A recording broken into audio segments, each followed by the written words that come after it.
কুরবানির ঈদে মশলার অনেক বেশি চাহিদা থাকায় বাড়ে মশলা আমদানিও।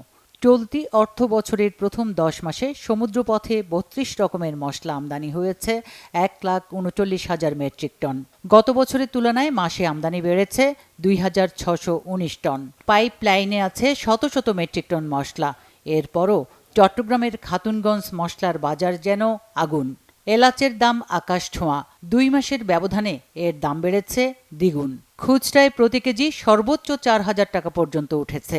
এক বছরের ব্যবধানে দারুচিনির দাম বেড়েছে ১১%, লবঙ্গ ১৭%, ধনে ৫২%, তেজপাতা ২৫%, শুকনো মরিচ ৭% ও হলুদ ৫০%। বেড়েছে জিরার দামও। এটা হচ্ছে এসবি স্পেশাল এলাচ, এটা ২৮০০ টাকা।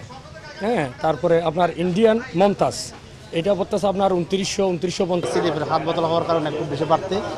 আমদানিকারকের কাছ থেকে পাইকারি ব্যবসায়ীদের মাধ্যমে পণ্য খুচরা বাজারে আসার কথা থাকলেও এলাচ সহ কিছু পণ্যে তা হচ্ছে না।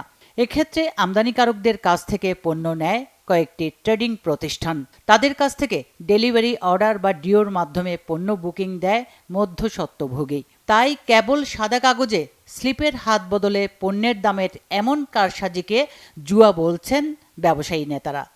স্লিপ কেনার পরে বাড়লে টাকাটা পাবো, না পারলে টাকা চলে যাবে, পুরো টাকা চলে যাবে। আসলে মূলত এগুলো ব্যবসা না, এই ব্যবসাগুলো আড়ালে চলে যায়। এগুলো হচ্ছে এক ধরনের জুয়া। আর এই জুয়া থেকে আমি মনে করি যারা মূলত ব্যবসায়ী তারা ক্ষতিগ্রস্ত হয়। এই যে এত ওঠানামা বা এত দামের তফাৎ, সেটি আমার মনে হয় যে ব্যবসায়ী সংজ্ঞার মধ্যে আমি ব্যক্তিগতভাবে মনে করছি এটা পড়ে না। কাস্টমসের তথ্য অনুযায়ী চলতি অর্থ বছরের এপ্রিল পর্যন্ত ৬৪ চালানে আমদানি করা প্রতি কেজি এলাচের রাজস্বসহ দাম পড়েছে ১,২৬৪ টাকা। সব খরচের সর্বোচ্চ হিসাব করলেও প্রতি কেজি এলাচ ১,৫০০ টাকার বেশি হবার কথা নয়। দাম বাড়ানোর কোনো সুযোগ নেই বললেন আমদানি অনুমতিপত্র প্রদানকারী কর্মকর্তা। আমাদের আমদানি গত বছরের তুলনায় বেশি।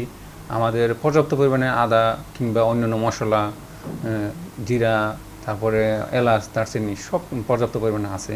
সুতরাং আশা করি যে দাম বাড়ানোর কোনো যৌক্তিকতাই নেই এবং ব্যবসায়ীরা ইচ্ছা করলে কিংবা সবাই যদি ইচ্ছা করে তাহলে স্বাভাবিকভাবেই আমাদের বাজারকে স্থিতিশীল রাখতে পারে।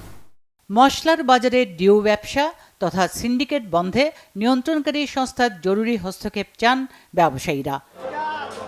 Bangla vision news desk.